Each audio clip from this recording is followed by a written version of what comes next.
Hi, this is AJ. Welcome to episode 67 of Here's What I Watched. In this episode, I want to talk about the Disney Plus show Agatha All Along, which is about Agatha Harkness, the Marvel character that Kathryn Hahn originally portrayed on WandaVision. I did like the show, and I do recommend it. It's definitely not my favorite out of all the Marvel shows I've seen so far. I'm not sure it would even make my top 5, but I did like it and I do recommend it.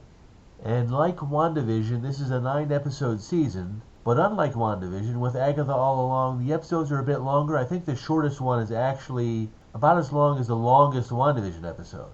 And when it's a good episode, that really helps the show a lot. But some of the episodes are much weaker than others. The show gets off to a pretty good start. I really liked the first couple of episodes. Episode 1 begins in Westview, 3 years after the events of WandaVision, where Agatha is still trapped under that spell that Wanda put on her at the end of WandaVision. But once she gets freed from the spell, she sort of hastily puts together a coven of witches, and they start to travel what they call the Witches' Road. And most of the show is really about their journey on the Witches' Road and what they each want to get at the end of it.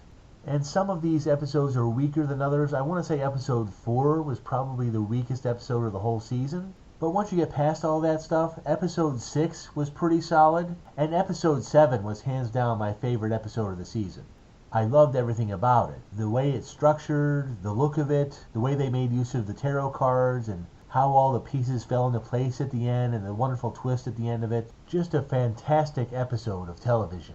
I've seen some people call the show woke because there are some gay characters, but I never once felt like I was being lectured about anything or hit over the head with any politics or any of that kind of stuff.